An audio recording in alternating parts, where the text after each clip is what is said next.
ਮੁੱਖ ਸੰਚਾਲਕ Khalistan affairs Washington DC ਆਪ ਜੀ ਦੇ ਸਨਮੁਖ ਆ ਰਹੇ ਹਨ। ਵਾਹਿਗੁਰੂ ਜੀ ਕਾ ਖਾਲਸਾ, ਵਾਹਿਗੁਰੂ ਜੀ ਕੀ ਫਤਿਹ।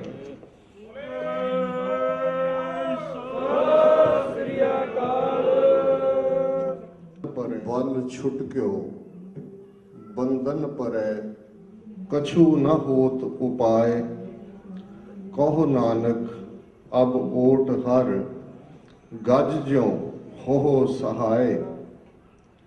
बल होआ बंधन छुटै सब किछ होत उपाय, नानक सब किछ तुमरे हाथ में तुम ही होत सहाय।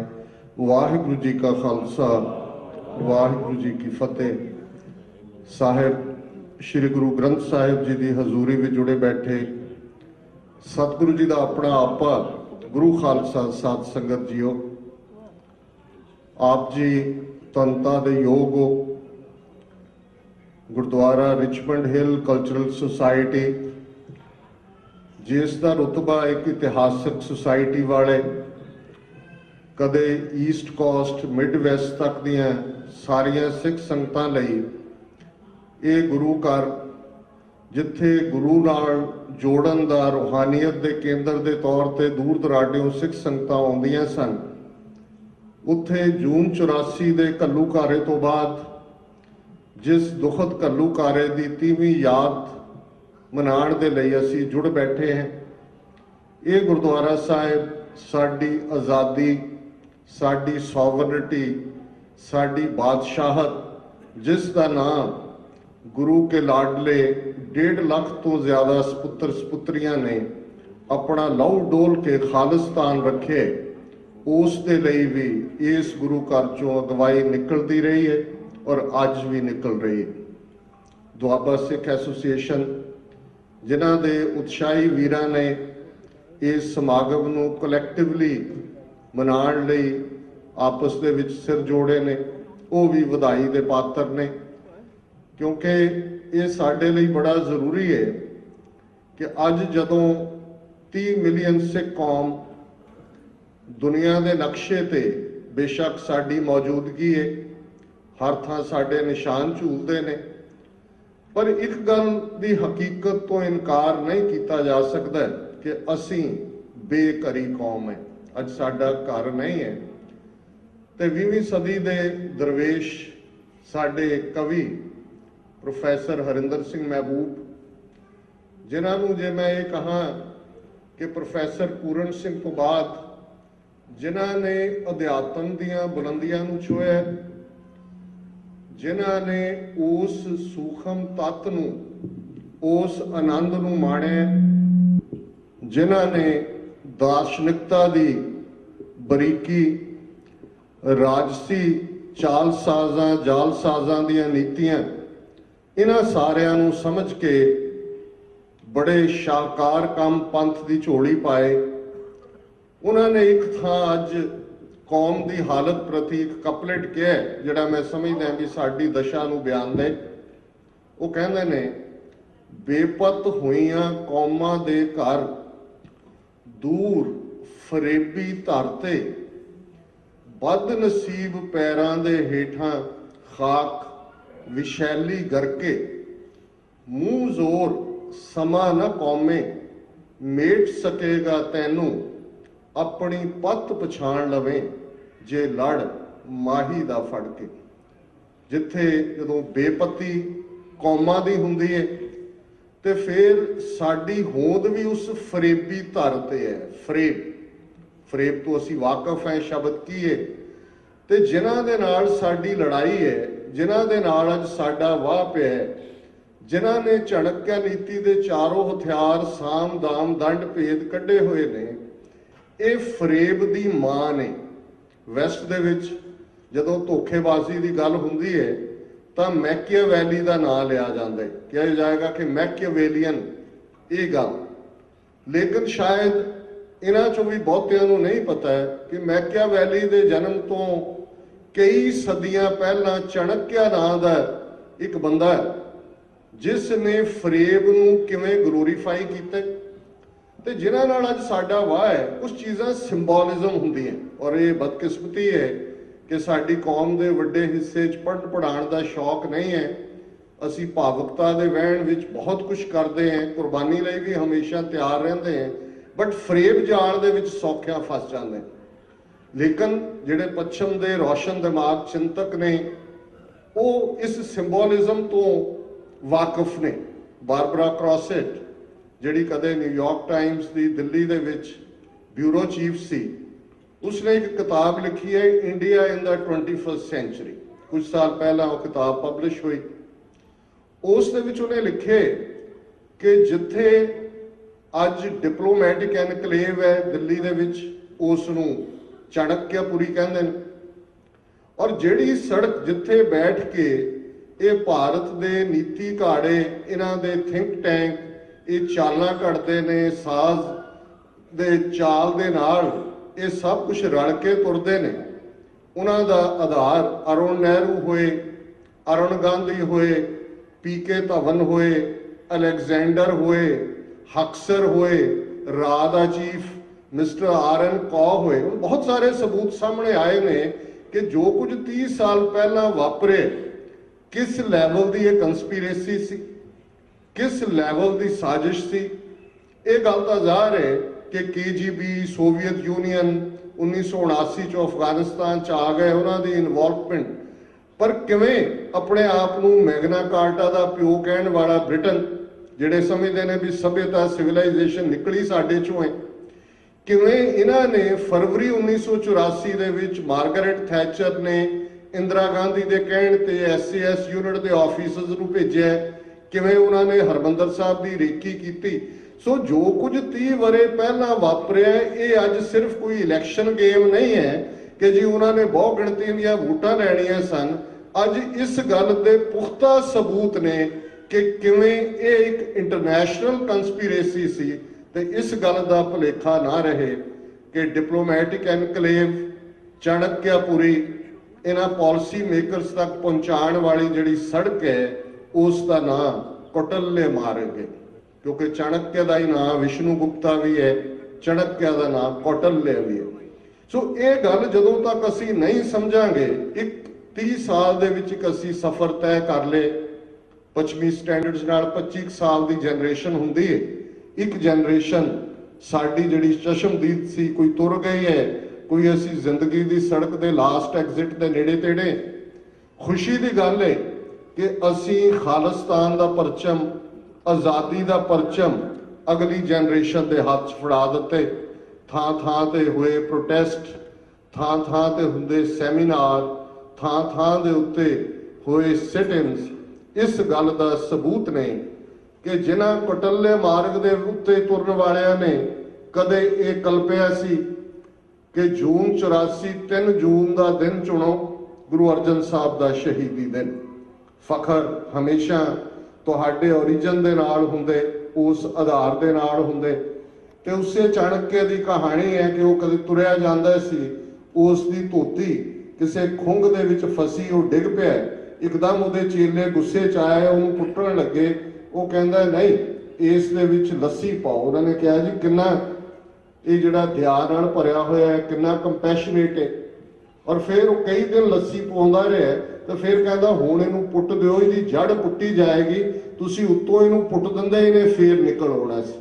ਸੋ 3 ਜੂਨ ਦਾ ਦਿਨ ਉਸ ਸੋਚ ਵਾਲਿਆਂ ਨੇ ਚੁਣਿਆ ਕਿ ਸਿੱਖੀ ਦਾ ਪ੍ਰਾਈਡ ਗੁਰੂ ਅਰਜਨ ਸਾਹਿਬ ਸ਼ਹੀਦਾਂ ਦੇ ਸਰਤਾਜ, ਪਹਿਲੇ ਸ਼ਹੀਦ ਗੁਰੂ।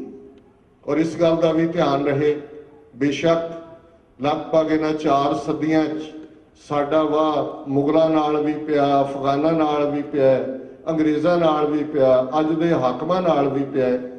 ਤੇ ਜੇ ਜਹਾਂਗੀਰ ਕਾਰਨ ਹੈ ਗੁਰੂ ਅਰਜਨ ਸਾਹਿਬ ਦੀ ਸ਼ਹਾਦਤ ਹੈ, ਤੇ ਇਸ ਗੱਲ ਦਾ ਕ੍ਰੈਡਿਟ ਸਾਨੂੰ ਦੇਣਾ ਬਣਦਾ ਹੈ ਪਾਕਿਸਤਾਨ ਦੀ ਹਕੂਮਤ ਨੂੰ, ਪਾਕਿਸਤਾਨ ਦੇ ਲੋਕਾਂ ਨੂੰ, ਕਿ 2004 ਦੇ ਵਿੱਚ ਜਦੋਂ ਗੁਰੂ ਅਰਜਨ ਸਾਹਿਬ ਦੀ ਸ਼ਹਾਦਤ ਦੀ 4ਥੀ ਸਾਲਾਨਾ ਜਾਂ ਐਨੀਵਰਸਰੀ ਮਨਾਈ ਜਾ ਰਹੀ ਸੀ ਤੇ ਪਾਕਿਸਤਾਨ ਗਵਰਨਮੈਂਟ ਨੇ ਡੇਰਾ ਸਾਹਿਬ ਦੀ ਪਿਕਚਰ ਵਾਲੀ ਡਾਕ ਟਿਕਟ ਜਾਰੀ ਕੀਤੀ। ਸੋ ਜ਼ਾਹਰ ਹੈ ਕਿ ਜਿਹੜੀ ਸੋਚ ਜਹਾਂਗੀਰ ਦੀ ਸੀ, ਜਿਸ ਨੇ ਟਕਰਾਅ ਦਾ ਰੁਖ ਪੈਦਾ ਕੀਤਾ ਸੀ, 4 ਸਦੀਆਂ ਬਾਅਦ ਉਸ ਦੇ ਵਿੱਚ ਤਾਂ ਰੈਕਟੀਫਿਕੇਸ਼ਨ ਹੁੰਦੀ ਹੈ। ਉਹ ਤਾਂ ਆਪਣੇ ਆਪ ਨੂੰ ਗੁਰੂ ਨਾਨਕ, ਗੁਰੂ ਅਰਜਨ ਸਾਹਿਬ ਦੇ ਵਿਰਸੇ ਦੇ ਨਾਲ ਇਸਲਾਮਿਕ ਰਿਪਬਲਿਕ ਆਫ ਪਾਕਿਸਤਾਨ ਜੋੜਦੇ, ਪਰ ਜਿਨ੍ਹਾਂ ਨੂੰ ਅਸੀਂ ਆਪਣੇ ਕਹਿੰਦੇ ਰਹੇ, ਜਿਨ੍ਹਾਂ ਦੇ ਨਾਲ 5 ਸਦੀਆਂ ਸਾਡੇ ਅਲੜ ਲੀਡਰ 9 ਮਾਸ ਦਾ ਰਿਸ਼ਤਾ ਦੱਸਦੇ ਰਹੇ, ਤੇ ਅਫਜ਼ਲ ਅਹਿਸਨ ਰੰਧਾਵਾ ਵਰਗਾ ਪਾਕਿਸਤਾਨ ਦਾ ਪੰਜਾਬੀ ਕਵੀ, ਜਿਸ ਨੇ ਪਹਿਲੀ ਨਜ਼ਮ ਲਗਭਗ 7-8 ਜੂਨ ਨੂੰ ਲਿਖੀ, ਜਦੋਂ ਉਸਨੇ ਕਿਹਾ ਕਿ ਹਾਏ ਵੈਰੀਆਂ ਕਮਾਇਆ 5 ਸਦੀਆਂ ਦਾ ਵੈਰ। ਹੁਣ ਇੱਕ ਦੂਰ ਬੈਠੇ ਇੰਟੈਲੈਕਚੁਅਲ ਨੂੰ, ਗੈਰ ਮਜ਼ਹਬੀ ਨੂੰ, ਜਿਹੜਾ ਸਿੱਖ ਮਜ਼ਹਬ 'ਚ ਨਹੀਂ ਹੈ, ਉਹਨੂੰ ਤਾਂ ਸਮਝ ਆਈ ਹੈ ਗੱਲ ਕਿ ਇਹ 5 ਸਦੀਆਂ ਦਾ ਵੈਰ ਕੀ ਹੈ। ਇਹਨਾਂ 5 ਸਦੀਆਂ 'ਚ ਇਹਨਾਂ ਦੇ ਹੱਥ ਪੋਲੀਟੀਕਲ ਪਾਵਰ ਨਹੀਂ ਆਈ। ਅਸੀਂ ਇਹਨਾਂ ਦੇ ਪਾਤਰ ਚੰਦੂ, ਗੰਗੂ, ਲੱਖੂ, ਜੱਸੂ, ਸੁੱਚਾਨੰਦ, ਮਿਸ਼ਰ, ਡੋਗਰੇ, 47 ਤੋਂ ਬਾਅਦ ਕ੍ਰਿਮੀਨਲ ਟ੍ਰਾਈਬ ਬਣਾਉਣ ਵਾਲੇ, ਇਹ ਸਾਰਿਆਂ ਦੀ ਲੰਬੀ ਲਿਸਟ ਸੁਣਾ ਸਕਦੇ ਹਾਂ, ਪਰ ਆਧਾਰ 5 ਸਦੀਆਂ ਦਾ ਵੈਰ ਹੈ। 4000 ਸਾਲ ਦਾ ਫਲਸਫਾ ਵਰਣ ਆਸ਼ਰਮ ਦੇ ਉੱਤੇ ਖੜਾ ਰਿਗਵੇਦ ਕਿ ਮਨੁੱਖ ਜਨਮ ਦੇ ਆਧਾਰ ਦੇ ਉੱਤੇ ਬ੍ਰਾਹਮਣ, ਕਸ਼ਤਰੀ, ਵੈਸ਼, ਸ਼ੂਦਰ ਹੈ। ਇਨਸਾਨ ਨੂੰ ਇਨਸਾਨ ਤੋਂ ਵੰਡ ਦਿੱਤਾ ਹੈ, ਔਰਤ ਨੂੰ ਨਰਕ ਦੁਆਰੀ ਬਣਾ ਦਿੱਤਾ ਹੈ। ਸ਼ੂਦਰ ਦੇ ਕੰਨ ਦੇ ਵਿੱਚ ਸਿੱਕਾ ਪਿਘਲਾ ਕੇ ਪਾਉਣ ਦੀ ਗੱਲ ਜੇ ਵੇਦ ਦਾ ਮੰਤਰ ਉਹਦੇ ਕੰਨਾਂ 'ਚ ਹੈ, ਉਹ ਦਿੱਤਾ ਹੈ। ਤੇ ਇਧਰ ਬੁਲੰਦ ਆਵਾਜ਼ ਗੁਰੂ ਨਾਨਕ ਸਾਹਿਬ ਦੀ ਉੱਠਦੀ ਹੈ, ਏਕ ਪਿਤਾ ਏਕਸ ਕੇ ਹਮ ਬਾਰਕ। ਇਹ ਇੱਕ ਪਿਤਾ ਹੈ, ਅਸੀਂ ਸਾਰੇ ਉਸ ਦੇ ਬੱਚੇ ਬੱਚੀਆਂ। ਜੇ ਇਹ ਅੱਜ ਦੀ ਭਾਰਤੀ ਹਕੂਮਤ ਦੀ ਸੋਚ ਵਾਲੇ ਰਿਗਵੇਦ ਤੋਂ ਜ਼ਾਤ ਪਾਤ ਦਿੰਦੇ ਨੇ, ਤੇ ਇਧਰ ਆਵਾਜ਼ ਉੱਠਦੀ ਹੈ, ਨੀਚਾ ਅੰਦਰ ਨੀਚ ਜਾਤ, ਨੀਚੀ ਹੂੰ ਅਤ ਨੀਚ, ਨਾਨਕ ਤਿੰਨ ਕੈ ਸੰਗ ਸਾਥ, ਵੱਡਿਆਂ ਸਿਉ ਕਿਆ ਰੀਸ, ਜਿੱਥੇ ਨੀਚ ਸਮਾਲੀਅਨ ਤਿੱਥੇ ਨਦਰ ਤੇਰੀ ਬਖਸ਼ੀਸ਼। ਤੇ ਔਰਤ ਪ੍ਰਤੀ ਗੁਰੂ ਨਾਨਕ ਸਾਹਿਬ ਬੁਲੰਦ ਆਵਾਜ਼ ਦੇ ਵਿੱਚ ਯਾਦ ਕਰਵਾਉਂਦੇ ਨੇ, ਸੋ ਕਿਉਂ ਮੰਦਾ ਆਖੀਐ ਜਿਤ ਜੰਮੇ ਰਾਜਾਨ। ਰਾਜੇ ਸੋਵਰਨ ਹੁੰਦੇ ਨੇ, ਬਾਦਸ਼ਾਹ ਸੋਵਰਨ ਹੁੰਦੇ ਨੇ, ਤੇ ਔਰਤ ਦੇ ਲਈ ਸ਼ਬਦ ਅਬਲਾ ਸੀ, ਬਲ ਰਹਿਤ। ਤੇ ਗੁਰੂ ਸਾਹਿਬ ਨੇ ਫਰਮਾਇਆ ਕਿ ਜਿਸ ਦੀ ਕੁੱਖ ਚੋਂ ਸਾਵਰਨ ਕਿੰਗ ਪੈਦਾ ਹੁੰਦੇ ਨੇ, ਉਹ ਅਬਲਾ ਕਿਵੇਂ ਹੋ ਸਕਦੀ ਹੈ?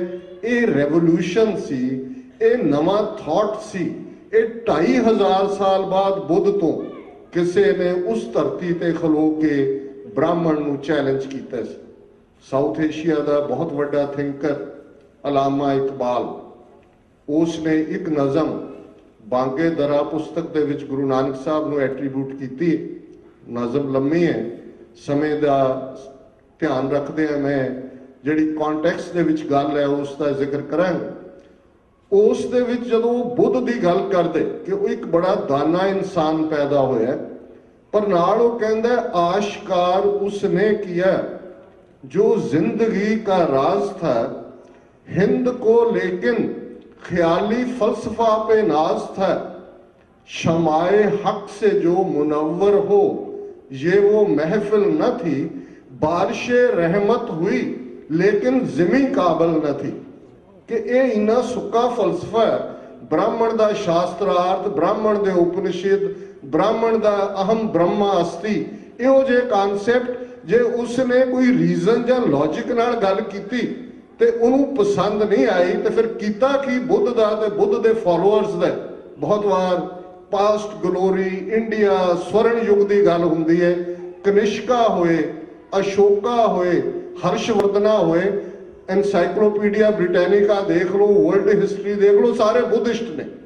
जिहड़ी भी थोड़ी बहुत गल हुई बुद्ध धर्म के वेले ही प्रोग्रेस के नां थले हुई, तो फिर होया कि उन्हां दा हशर अलामा इकबाल ही याद करवांदे ने, ब्राह्मण सरशार है अब तक मिये पंदार में, ब्राह्मण सरशार है अब तक मिये पंदार में, महफिले गौतम जग रही है महफिले अग्यार में, शमाए गौतम जल रही है महफिले अग्यार में।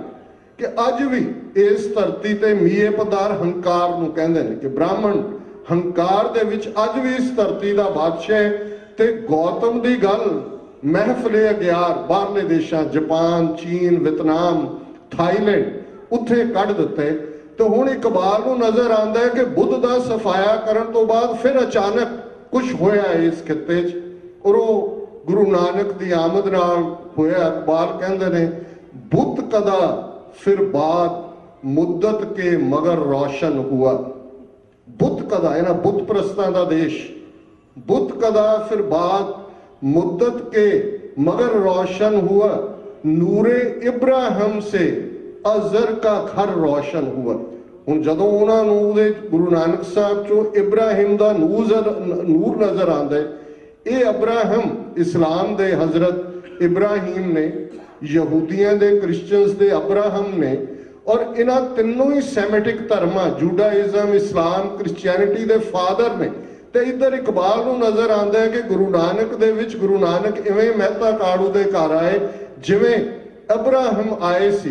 ਤੇ ਫਿਰ ਗੱਲ ਉਹਨਾਂ ਨੇ ਮੁਕਾ ਦਿੱਤੀ ਕਿ ਆਹ ਸ਼ੂਦਰ ਕੇ लिए हिंदुस्तान गम खाना है, दर्दे इंसानी से इस बस्ती का दिल बेगाना है, फिर उठी आखिर सदा तौहीद की पंजाब से, हिंद को एक मर्द कामिल ने जगाया ख्वाब से। ਹੁਣ ਅਲਾਮਾ ਇਕਬਾਲ ਨੂੰ ਉਹ ਮਰਦੇ ਕਾਮਿਲ ਉਸ ਖਾਬ ਚੋਂ ਜਗਾਉਣ ਵਾਲੇ ਬੁੱਧ ਤੋਂ ਬਾਅਦ, ਤੇ ਜੇ ਇਹ ਗੱਲ ਇੱਕ ਰੋਸ਼ਨ ਦਿਮਾਗ ਇਕਬਾਲ ਨੂੰ ਨਜ਼ਰ ਆਈ, ਤੇ ਜਿਸ ਬ੍ਰਾਹਮਣ ਨੂੰ ਇਹ ਚੈਲੰਜ ਹੋਇਆ ਉਹਨਾਂ ਨੇ ਤਾਂ ਪਹਿਲੇ ਦਿਨ ਹੀ ਮਤਾ ਬਣਾ ਲਿਆ। ਅੱਜ ਵੀ ਗੁਰਦੁਆਰਾ ਕੰਧ ਸਾਹਿਬ ਬਟਾਲਾ ਔਰ ਉਸ ਥਾਂ ਤੇ ਸੰਭਾਲੀ ਹੋਈ ਉਹ ਪਵਿੱਤਰ ਕੰਧ ਇਸ ਗੱਲ ਦੀ ਯਾਦ ਦਹਾਨੀ ਕਰਵਾਉਂਦੀ ਹੈ ਕਿ ਇਹਨਾਂ ਨੇ ਤਾਂ 5 ਸਦੀਆਂ ਪਹਿਲਾਂ ਹੀ ਸੋਚਿਆ ਸੀ ਕਿ ਨਾ ਰਹੇ ਬਾਂਸ ਨਾ ਵਜੇ ਬੰਸਰੀ, ਗੁਰੂ ਨਾਨਕ ਸਾਹਿਬ ਨੂੰ ਇਸ ਕੰਧ ਦੇ ਥੱਲੇ ਦੇ ਕੇ ਮਾਰ ਦਿਓ। ਇਤਿਹਾਸ ਤੋਂ ਤੁਸੀਂ ਵਾਕਿਫ ਹੋ। ਉਹ ਫਿਰ ਕਿਵੇਂ ਇਤਿਹਾਸ ਦੇ ਇੱਕ ਤੋਂ ਬਾਅਦ ਇੱਕ ਵਰਕੇ ਪਲਟੇ ਜਾਂਦੇ ਨੇ। ਤੇ ਜੂਨ 84 ਤੋਂ 37 ਸਾਲ ਪਹਿਲਾਂ 15 ਅਗਸਤ 1947 ਨੂੰ ਪੋਲੀਟੀਕਲ ਪਾਵਰ ਉਹਨਾਂ ਲੋਕਾਂ ਦੇ ਕੋਲ ਆਉਂਦੀ ਹੈ ਜਿਨ੍ਹਾਂ ਨੇ 1000 ਸਾਲ ਦੀ ਗੁਲਾਮੀ ਦੇਖੀ ਹੋਈ ਸੀ। ਲੇਕਿਨ ਖਾਲਸਾ ਤਾਂ 1849 ਤੱਕ ਆਜ਼ਾਦ ਰਹੇ, ਇੱਕ ਸੋਵਰਨ ਮੁਲਕ ਦਾ ਮਾਲਕ ਰਹੇ। ਤੇ ਫਿਰ ਕੀ ਹੋਇਆ ਐਸਾ ਕਿ ਅਸੀਂ ਉਹਨਾਂ ਦੇ ਗੁਲਾਮ ਬਣ ਗਏ ਜਿਨ੍ਹਾਂ ਨੇ ਗੁਲਾਮੀ ਨੂੰ ਇਸ ਕਦਰ ਕਬੂਲਿਆ ਹੋਇਆ ਸੀ ਕਿ ਉਹਨਾਂ ਨੇ ਸ਼ਲੋਕ ਬਣਾਇਆ ਸੀ, ਦਿੱਲੀਸ਼ਵਰੋ ਈਸ਼ਵਰੋ, ਕਿ ਦਿੱਲੀ ਦਾ ਬਾਦਸ਼ਾਹ ਹੀ ਰੱਬ ਹੈ। ਤੇ ਜੋ ਸਾਡੀ ਲੀਡਰਸ਼ਿਪ ਦੀ ਫੇਲਿਅਰ 47 ਦੀ ਹੈ, ਉਸ ਨੂੰ ਮੈਂ ਇੱਕ ਸ਼ੇਅਰ 'ਚ ਜਿਹੜਾ ਬੜਾ ਪਪੂਲਰ ਹੈ बयान करें कि वो वक्त भी देखा तारीख की घड़ियों ने, जब लम्हों ने खता की सदियों ने सजा पाई। ये जड़ी लम्हा दी पलां दी गलती है, लीडरशिप का वर्तारा है, अपनी किस्मत आप घड़न का हक ना लेना, इन्हां ते इतबार करके सारा कुछ इन्हां दे खाते पा देना।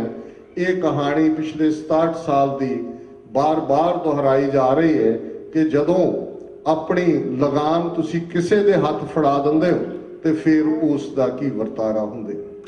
जून 84 एक बड़ी प्लैंड तरीके नाल साजिश नूं अमली जामा पहनाया गया। यतन रहे 47 तो 84 तक पंजाबी जबान सिखां दी आइडेंटिटी नूं खत्म करन दे, क्रिमिनल ट्राइब सिखां नूं ऐलानण वाला सर्कुलर 10 अक्तूबर 1947 ਨੂੰ ਜਾਰੀ ਹੁੰਦੇ।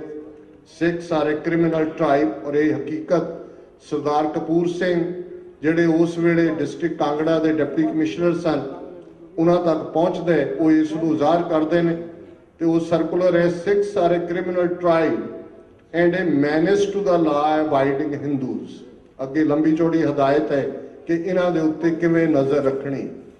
ਹੁਣ ਜਿਹੜਾ ਕ੍ਰਿਮੀਨਲ ਟ੍ਰਾਈਬ ਬਣਾ ਦੇਣੇ ਤੇ ਜੂਨ 84 ਤੱਕ ਦਾ ਸਫ਼ਰ ਹੈ, ਇਹ ਯਾਦ ਦਹਾਨੀ ਫੇਰ ਕਰਵਾਉਂਦੇ ਕਿ ਜਿਹਦੇ ਕੋਲ ਹਕੂਮਤ ਹੁੰਦੀ ਹੈ, ਜਿਹਦੇ ਕੋਲ ਪਾਵਰ ਹੁੰਦੀ ਹੈ, ਉਹ ਕਿਵੇਂ ਉਸ ਪਾਵਰ ਦਾ ਇਸਤੇਮਾਲ ਕਰਦੇ।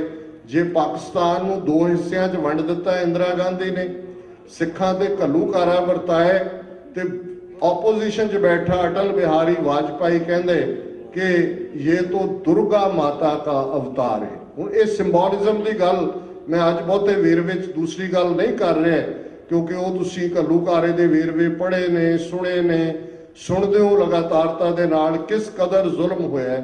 मैं तो अगाह कूतांग वाली गल है कि अगे वाल देखिए कि अज असी जिस मुकाम ते आके खलोते हैं, दुश्मन का चेहरा बदल जाता है, ना बदल जाते नीतियां की लगातारता।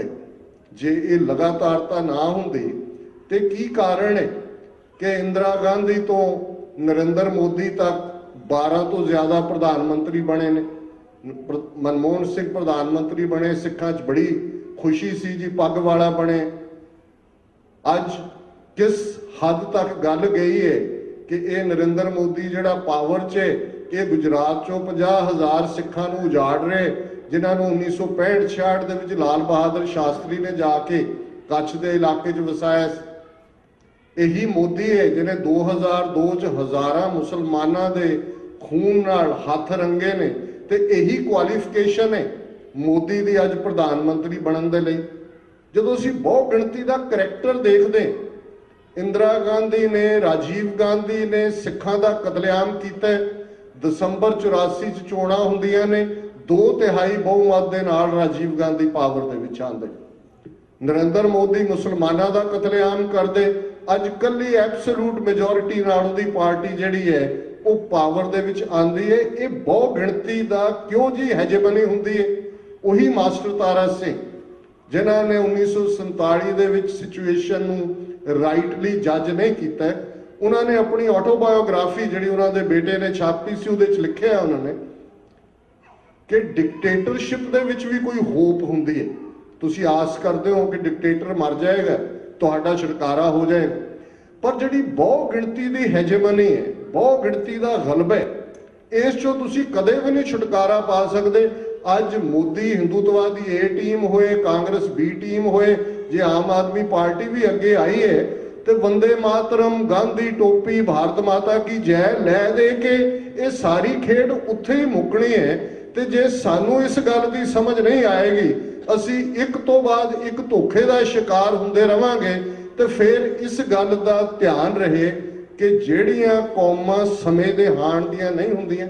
और ये गल बेशक साडा फेथ बहुत वड्डा हथियार है, गुरु ग्रंथ साहिब ते साडा फेथ है, पंथ दी डेस्टिनी ते साडा फेथ है, पर कुदरत दे नेम ने, कुदरत दे नेमां दे नाल सानू समय दे हाण दा होना पेगा, हकीकत समझनी पेगी, दुश्मन नूं आइडेंटिफाई करना पेगा, विਉਂਤਬੰਦੀ करनी पेगी, अपने सिर जोड़ने पैणगे, ते फिर ही असी अपनी मंजिले मकसूद तक और उस नक्शे वाल देखना पेगा कि की कारण है कि इन्ना छोटा जिहा एक तबका उसने पंजाब नूं ऑकूपाई करके सिखां नूं सबक सिखाण दे लई जून 84 दा घल्लूकारा वरताया। उस तबके ने जम्मू कश्मीर दे विच एक तो बाद एक नस्लकुशी करके 1 लाख तो ज्यादा कश्मीरियां नूं मारे, 7 लाख फौज उत्थे बिठाई हुई है, जिहड़ी हाईएस्ट कंसनट्रेशन है फौज दी दुनिया च किते भी। जिन्हां ने नागालैंड, मिजोरम, मणिपुर किवें ईसाइयां दी नस्लकुशी कीती है, किवें अज भारत दे 10 सूबियां दे विच नक्सलाइट मूवमेंट है, 1/3 ऑफ इंडिया उन्होंने ऑकूपाई किया होया, ते ये बड़े धड़ल्ले नाल कह रहे हैं जी एकता अखंडता दे लई असीं कुछ भी करांगे, जो भी करना पिया असीं मारना पिया किसी नूं मारांगे। हुण एक पासे ये सोच है ते खालसा जी असीं खुशकिस्मत है कि 20वीं सदी च अकाल पुरख ने जदों कि 70विਆਂ ਦੇ ਵਿੱਚ ਅਸੀਂ ਡਿੱਕੋ ਡੋਲੇ ਖਾ ਰਹੇ ਸਾਂ, ਸੰਤ ਜਰਨੈਲ ਸਿੰਘ ਜੀ ਖਾਲਸਾ ਪਿੰਡਰਾਂ ਵਾਲਿਆਂ ਦੇ ਰੂਪ 'ਚ ਉਹ ਸੰਤ ਸਿਪਾਹੀ ਸ਼ਖਸੀਅਤ ਪੰਥ ਦੇ ਵਿਹੜੇ ਆਈ, ਜਿਨ੍ਹਾਂ ਨੇ ਬੁਲੰਦ ਆਵਾਜ਼ ਦੇ ਵਿੱਚ ਕਿਹਾ ਇਹ ਸਾਡੀਆਂ ਮੰਗਾਂ ਨਹੀਂ ਹੱਕ ਨੇ, ਮੰਗਾਂ ਮੰਗੀਆਂ ਜਾਂਦੀਆਂ ਨੇ, ਹੱਕ ਲਏ ਜਾਂਦੇ ਨੇ। ਤੇ ਜੋ ਕੁਝ 1977 ਤੋਂ 1984 ਤੱਕ ਪੰਜਾਬ ਦੀ ਫਿਜ਼ਾ ਦੇ ਵਿੱਚ ਤਬਦੀਲੀ, पंजाब की धरती ते 5 ककारी खालसे का जाहो जलाल, ते फिर वो उत्साह धर्म युद्ध मोर्चा 2.5 लाख के करीब गिरफ्तारियां। इंदिरा गांधी पार्लियामेंट कहती है कि पंजाब से खबरें मिली हैं कि वहाँ आतंकवादियों की गिनती जो अमृतधारी हैं बढ़ रही है। हुण ये डिफाइन किया और इस गल बारे मैं कोई एग्जैजरेट नहीं करना चाहता, इस सबूत ने जून 84 का घल्लूकारा वापरदे जुलाई 10 दे विच आर्मी का एक फोर्टनाइटली 15 रोज़ा जिहड़ा उन्हां दा सर्कुलर है बातचीत, ਉਸ ਤੁਸੀਂ ਕੱਢ ਲਓ, ਕਿਉਂਕਿ ਉਹਨੂੰ ਚੈਲੰਜ ਵੀ ਕੀਤਾ ਗਿਆ ਸੀ Punjab and Haryana high court 'ਚ, ਔਰ ਬਾਅਦ 'ਚ ਉਹਨਾਂ ਨੇ ਵਾਪਸ ਵੀ ਲਿਆ। ਜਿਹੜਾ ਪੰਜਾਬ ਦੇ 12,000 ਤੋਂ ਜ਼ਿਆਦਾ ਪਿੰਡਾਂ 'ਚ ਸਿੱਖਾਂ ਦਾ ਕਤਲੇਆਮ ਘੱਲੂਘਾਰਾ 84 ਤੋਂ ਬਾਅਦ ਹੁੰਦੇ, ਉਹਦਾ ਨਾਂ ਆਪਰੇਸ਼ਨ ਵੁੱਡ ਰੋਜ਼ ਰੱਖਿਆ ਗਿਆ ਸੀ। ਔਰ ਉਸ ਦੇ ਸ਼ਬਦ ਨੇ, ਉਸ ओरिजिनल कोट है बातचीत तो उन्होंने फोर्टनाइटली चो, a few people are baptized in the name of religion, they wear a miniature kirpan round their neck and are called Amritdharis. कुछ लोगों ਨੂੰ ਧਰਮ ਦੇ ਨਾਂ ਤੇ ਸਹੁੰ ਖਵਾਈ ਜਾਂਦੀ ਹੈ, ਉਹ ਛੋਟੀ ਕਿਰਪਾਨ ਗਲ ਦੇ ਦੁਆਲੇ ਪਾਉਂਦੇ ਨੇ ਤੇ ਉਹਨਾਂ ਨੂੰ ਅੰਮ੍ਰਿਤਧਾਰੀ ਕਿਹਾ ਜਾਂਦਾ ਹੈ। ਐਨ appeal, these amritdharis, they are very dangerous people. They may appear innocent from outside, but basically they are committed to arson, murder and loot. Any information about the whereabouts of these amritdharis should be brought in the notice of nearby army authorities. It will be a great service to the Indian nation. ਉਹਨੂੰ ਬਿਹਾਰੀ, ਬੰਗਾਲੀ, ਮਦਰਾਸੀ ਜਿਹੜਾ ਫੌਜੀ ਹੈ ਉਹਨੂੰ identify ਕਰਵਾਇਆ ਕਿ ਜਦੋਂ ਉਹਨੇ ਪਿੰਡਾਂ 'ਚ ਜਾਣਾ ਕੀ ਕਰਨਾ, ਕਿਹਨੂੰ ਚੁਣਨਾ, ਕਿਹਨੂੰ ਟਾਰਗੇਟ ਕਰਨਾ। ਤੇ ਜੇ ਅੱਜ ਫਿਰ ਵੀ ਸਾਡਾ ਇੱਕ ਵਰਗ ਇਸ ਗੱਲ ਤੋਂ ਇਨਕਾਰੀ ਹੋਏ ਜੀ ਸੰਤ ਹਥਿਆਰ ਲੈ ਕੇ ਕਿਉਂ ਗਏ, ਅੰਦਰ ਹਥਿਆਰ ਨਾ ਹੁੰਦੇ, ਸਰਕਾਰ ਨੂੰ ਮੌਕਾ ਨਾ ਮਿਲਦੇ, ਹੁਣ ਇਸ ਕਿਸਮ ਦੀਆਂ ਦਲੀਲਾਂ ਦੇ ਲਈ ਕੋਈ ਥਾਂ ਨਹੀਂ ਰਹਿ ਗਈ। ਇਹਨੂੰ ਬੇਈਮਾਨੀ ਕਿਹਾ ਜਾ ਸਕਦਾ, ਇਹਨੂੰ ਡਿਸਓਨੈਸਟੀ ਕਿਹਾ ਜਾ ਸਕਦਾ, ਇਹਨੂੰ ਭਗੌੜਾਪਨ ਕਿਹਾ ਜਾ ਸਕਦਾ, ਕਿਉਂਕਿ ਜ਼ਾਹਿਰਾ ਤੌਰ ਦੇ ਉੱਤੇ ਅੱਜ ਜਦੋਂ ਇੱਕ ਤੋਂ ਬਾਅਦ ਇੱਕ ਸਬੂਤ ਸਾਹਮਣੇ ਨੇ, ਕੱਲੇ ਟੈਂਕ ਹਰਮੰਦਰ ਸਾਹਿਬ ਦੀਆਂ ਪਰਿਕਰਮਾ 'ਚ ਨਹੀਂ ਲਿਆਂਦੇ ਗਏ, ਕਿਉਂਕਿ ਕਈ ਵਾਰ ਮੇਨ ਇਵੈਂਟ ਇੰਨੀ ਵੱਡੀ ਹੋ ਜਾਂਦੀ ਹੈ ਕਿ ਬਾਕੀ ਕੀ ਵਾਪਰਿਆ ਉਹ ਇਗਨੋਰ ਹੋ ਜਾਂਦਾ ਹੈ। ਗੁਰਦੁਆਰਾ ਤਰਨਤਾਰਨ ਸਾਹਿਬ ਦੀਆਂ ਪਰਿਕਰਮਾ 'ਚ ਟੈਂਕ ਲਿਆਂਦੇ ਗਏ, ਗੁਰਦੁਆਰਾ ਮੁਕਤਸਰ ਸਾਹਿਬ ਦੀਆਂ ਪਰਿਕਰਮਾ 'ਚ ਟੈਂਕ ਲਿਆਂਦੇ ਗਏ, ਗੁਰਦੁਆਰਾ ਦੂਖ ਨਿਵਾਰਨ ਸਾਹਿਬ ਪਟਿਆਲਾ ਦੀਆਂ ਪਰਿਕਰਮਾ 'ਚ ਟੈਂਕ ਲਿਆਂਦੇ ਗਏ। 37 ਇਤਿਹਾਸਕ ਗੁਰਦੁਆਰੇ ਜਿਨ੍ਹਾਂ 'ਚ ਫਾਰ ਆਫ ਪੌਂਟਾ ਸਾਹਿਬ ਹਿਮਾਚਲ 'ਚ, ਮੰਜੀ ਸਾਹਿਬ ਅੰਬਾਲੇ 'ਚ, ਉਹ ਸਾਰੇ ਅਟੈਕ ਦਾ ਹਿੱਸਾ ਬਣੇ। ਹੁਣ ਇਹ ਕੰਸਪੀਰੇਸੀ ਨਹੀਂ, ਸਿੱਖਾਂ ਦੇ ਖਿਲਾਫ ਡੈਕਲੇਰੇਸ਼ਨ ਆਫ ਟੋਟਲ ਵਾਰ ਨਹੀਂ ਤੇ ਹੋਰ ਕੀ ਹੈ। ਤੇ ਤੁਹਾਨੂੰ ਸਭ ਨੂੰ ਪਤਾ ਹੈ ਕਿ ਕਿਵੇਂ 7-8 ਜੂਨ ਨੂੰ ਸਿੱਖ ਰੈਫਰੈਂਸ ਲਾਇਬ੍ਰੇਰੀ ਜਿਹਦੇ 'ਚ 2200 ਤੋਂ ਜ਼ਿਆਦਾ ਗੁਰੂ ਗ੍ਰੰਥ ਸਾਹਿਬ ਦੇ ਹੱਥ ਲਿਖਤ ਸਰੂਪ, ਮਾਤਾ ਸੁੰਦਰੀ ਜੀ, ਗੁਰੂ ਤੇਗ ਬਹਾਦਰ ਸਾਹਿਬ ਦੇ ਹੁਕਮਨਾਮੇ, ਤੇ ਉਹ ਰੇਅਰ ਸਾਡਾ ਖਜ਼ਾਨਾ ਜਿਹੜਾ 18ਵੀਂ ਸਦੀ ਦੇ ਘੱਲੂਘਾਰਿਆਂ ਤੋਂ ਬਚ ਗਿਆ ਸੀ, ਉਹਨੂੰ ਲੁੱਟ ਕੇ ਲੈ ਗਏ ਔਰ ਫਿਰ ਇਹ ਕਿ ਉਸ ਨੂੰ ਅੱਗ ਲਾ ਦਿੱਤੀ ਕਿ ਜੀ ਸਭ ਕੁਝ ਸੜ ਗਿਆ। ਹੁਣ ਗੱਲ ਦੁਨੀਆ 'ਚ ਬੜੀ ਸਿੰਪਲ ਹੈ। ਮਿਲਨ ਕੁੰਦਰਾ ਦੁਨੀਆ ਦੇ ਵਿੱਚ ਇੱਕ ਬੜਾ ਫ੍ਰੀਲੈਂਸਰ ਰਾਈਟਰ ਹੈ, ਉਸ ਦੀ ਇੱਕ ਕੋਟ ਹੈ ਜਿਹਦੇ 'ਚ ਉਹ ਕਹਿੰਦਾ ਹੈ, the first step towards liquidation of a people is to destroy its books, its culture, its history. Then have somebody to write new books, invent new culture, create new history. Before long, those people will forget what they were and what they are. The struggle of man against establishment is the struggle of memory against forgetting. कि पहला step जे किसी कौम नूं मारना, liquidate करना, ਉਹਦੀਆਂ ਕਿਤਾਬਾਂ ਸਾੜ ਦਿਓ, ਉਸ ਦਾ ਇਤਿਹਾਸ ਬਦਲ ਦਿਓ, ਕਲਚਰ ਬਦਲ ਦਿਓ, ਨਵੇਂ ਲੈ ਆਓ, ਨਵਾਂ ਇਤਿਹਾਸ ਲਿਖਾ ਲਓ। ਹੁਣ ਜੇ ਸੁਸ਼ਮਾ ਸਵਰਾਜ ਜਾਂ Smriti Irani human development ministry ਤੇ ਬਿਠਾਈ ਹੈ, ਇਹ ਹਿਊਮਨ ਡਿਵੈਲਪਮੈਂਟ ਮਿਨਿਸਟਰੀ ਉਹ ਹੈ ਜਿਹਦੇ ਥੱਲੇ ਸਾਰੀਆਂ ਯੂਨੀਵਰਸਿਟੀਜ਼, ਗ੍ਰਾਂਟ ਕਮਿਸ਼ਨ ਔਰ ਸਾਰਾ ਟੈਕਸਟ ਬੁੱਕਸ ਨੇ। ਅੱਜ ਦੇਖ ਲਓ ਟੈਕਸਟ ਬੁੱਕਸ ਅਜੇ ਕੀ ਬਣੀਆਂ ਹੋਈਆਂ ਨੇ, ਅੱਗੋਂ ਕਿਵੇਂ ਹਿੰਦੂਤਵਾ ਦਾ ਆਣ ਹੈ, ਕਿਵੇਂ ਨਵਾਂ ਕਲਚਰ ਇਨਵੈਂਟ ਕੀਤਾ ਗਿਆ। ਅੱਜ ਸੱਭਿਆਚਾਰ ਦੇ ਨਾਂ ਥੱਲੇ ਜੋ ਕੁਝ ਪੰਜਾਬ 'ਚ ਵਾਪਰ ਰਿਹਾ ਹੈ, ਜਿਸ ਕਿਸਮ ਦਾ ਅਜੇ ਡਰੱਗ ਕਲਚਰ ਲਿਆ ਕੇ ਪੰਜਾਬ ਦੇ ਵਿੱਚ ਸੁੱਟਿਆ, ਇਹ ਉੱਤੋਂ ਆ ਗਈਆਂ ਡਰੱਗਸ ਜੀ। ਬਾਰਡਰ ਲੱਗਦਾ ਜੀ ਪਾਕਿਸਤਾਨ ਤੋਂ ਆ ਗਈਆਂ, ਗੁਜਰਾਤ ਦਾ ਬਾਰਡਰ ਨਹੀਂ ਲੱਗਦਾ ਪਾਕਿਸਤਾਨ ਦੇ ਨਾਲ। ਕਦੇ ਦੇਖਿਆ ਕਿਸੇ ਨੇ ਕਿ ਗੁਜਰਾਤ ਦਾ ਤੇ ਮਾਡਲ ਵੇਚ ਰਹੇ ਨੇ ਕਿ ਜੀ ਵਿਕਾਸ ਮਾਡਲ, ਇਹ ਮੋਦੀ ਦਾ ਮਾਡਲ, ਗੁਜਰਾਤ ਵਿਕਾਸ ਮਾਡਲ। ਜੇ ਡਰੱਗਸ ਪਾਕਿਸਤਾਨ ਤੋਂ ਆ ਕੇ ਪੰਜਾਬ 'ਚ ਹੁੰਦੀਆਂ ਤੇ ਸ਼ਸ਼ੀਕਾਂਤ ਕਹਿੰਦਾ 6000 ਕਰੋੜ ਦੀਆਂ ਤੁਹਾਡੀਆਂ ਸਿੰਥੈਟਿਕ ਡਰੱਗਸ ਤੁਸੀਂ ਪੰਜਾਬ 'ਚ ਪ੍ਰੋਡਿਊਸ ਕਰ ਰਹੇ ਹੋ, ਕੌਣ ਹੈ ਇਹਨਾਂ ਦੇ ਬਿਹਾਈਂਡ? ਇਹ ਆਪਣੇ ਆਪ ਆ ਰਹੀਆਂ ਨੇ। ਸੋ ਜਦੋਂ ਤੁਸੀਂ ਇਸ ਸਾਰੇ ਨੂੰ ਦੇਖਦੇ ਹੋ ਤੇ ਦੁਨੀਆ ਦੇ ਵਿੱਚ ਕਿਵੇਂ ਨਸਲਕੁਸ਼ੀਆਂ ਹੁੰਦੀਆਂ ਨੇ, ਕਿਵੇਂ ਹਰ ਚੀਜ਼ ਸਾਫ਼ ਕਰ ਦਿੱਤੀ ਜਾਂਦੀ ਹੈ ਤੇ ਫਿਰ ਕੋਈ ਭੁਲੇਖਾ ਨਹੀਂ ਰਹਿੰਦਾ ਕਿ ਇਸ ਡਿਕਲੇਅਰਡ ਵਾਰ ਦੇ ਵਿੱਚ ਅੱਜ ਸਾਡੇ ਲਈ ਇੱਕੋ ਹੀ ਰਸਤਾ ਬਚੇ। ਔਰ ਜਿਹੜੀ ਗੱਲ ਕਦੇ ਹੈਨਰੀ ਪੈਟਰਿਕ ਨੇ ਇੱਥੇ ਫਿਲਾਡੈਲਫੀਆ 'ਚ ਕਹੀ ਸੀ ਕਿ ਗਿਵ ਮੀ ਲਿਬਰਟੀ ਔਰ ਗਿਵ ਮੀ ਡੈਥ, ਤੇ ਸਾਡੇ 18ਵੀਂ ਸਦੀ ਦੇ ਇਤਿਹਾਸਕਾਰ ਭਾਈ ਰਤਨ ਸਿੰਘ ਭੰਗੂ ਨੇ ਡਿਫਾਈਨ ਕੀਤਾ ਕਿ ਖਾਲਸੇ ਦਾ ਗੋਲ ਕੀ ਸੀ? ਰਾਜ ਕਰੇ ਹੈ ਇੱਕ ਹੈ, ਲੜ ਮਰੇ ਹੈ, ਕਿ ਜਾਂ ਅਸੀਂ ਰਾਜ ਕਰਾਂਗੇ ਸੋਵਰਨ ਹੋਵਾਂਗੇ ਤੇ ਜਾਂ ਸੋਵਰਨਟੀ ਲਈ ਲੜਦੇ ਹੋਏ ਮਰ ਜਾਵਾਂਗੇ, ਗੁਲਾਮੀ ਨਹੀਂ ਕਬੂਲਾਂਗੇ। ਗੁਲਾਮੀ ਸਟੇਟ ਆਫ ਮਾਈਂਡ ਹੈ। ਔਰ ਇਸ ਗੱਲ ਦਾ ਧਿਆਨ ਰਹੇ 20ਵੀਂ ਸਦੀ ਦੇ ਮਹਾਨ ਸਿੱਖ ਸੰਤ ਜਰਨੈਲ ਸਿੰਘ ਜੀ ਖਾਲਸਾ ਪਿੰਡਰਾਂ ਵਾਲਿਆਂ ਨੇ ਜਿਸ ਸੂਰਮ ਗਤੀ ਦੇ ਨਾਲ, ਜਿਸ ਬਹਾਦਰੀ ਦੇ ਨਾਲ 40-50 ਸਿੰਘਾਂ ਦੇ ਨਾਲ ਭਾਰਤੀ ਫੌਜ ਜਿਹੜੀ ਟੈਂਕਾਂ ਤੋਪਾਂ ਨਾਲ ਲੈਸ ਹੈ, ਜਿਹੜੇ ਹੈਲੀਕਾਪਟਰ ਗਨਸ਼ਿਪਸ ਦਾ ਇਸਤੇਮਾਲ ਕਰ ਰਹੇ ਨੇ, ਜਿਹੜੇ ਨੇਵਲ ਡਾਈਵਰਸ ਨੂੰ ਇਸਤੇਮਾਲ ਕਰਦੇ ਨੇ, ਜਿਨ੍ਹਾਂ ਨੇ ਵਿਜੰਤਾ ਟੈਂਕ ਲਿਆਂਦੇ ਨੇ, ਜਿਨ੍ਹਾਂ ਨੇ ਪਰਸਨਲ ਆਰਮਡ ਕੈਰੀਅਰਸ ਯੂਜ਼ ਕੀਤੀਆਂ, ਜਿਨ੍ਹਾਂ ਨੇ ਪੋਇਜ਼ਨਸ ਗੈਸ ਯੂਜ਼ ਕੀਤੀ ਹੈ, ਇਸ ਸਭ ਦੇ ਬਾਵਜੂਦ 72 ਘੰਟੇ ਉਸ ਫੌਜ ਨੂੰ ਰੈਜ਼ਿਸਟ ਕਰਨਾ ਤੇ ਫਿਰ ਸ਼ਹਾਦਤ ਦਾ ਉਹ ਆਲਮ ਕਿ ਦੁਸ਼ਮਣ ਦਾ ਜਰਨੈਲ ਇਹ ਕਹਿੰਦੇ ਕਿ giving the ਐਡਵਰਸਰੀ his due they fought to the last breath and bullet. ਅਸੀਂ ਘੱਲੂਘਾਰੇ ਦੇ ਸਮੂਹ ਸ਼ਹੀਦਾਂ ਨੂੰ ਯਾਦ ਕਰਦੇ, ਉਹਨਾਂ ਨੂੰ ਸਾਡਾ ਪ੍ਰਣਾਮ ਹੈ, ਸੈਲੂਟ ਹੈ।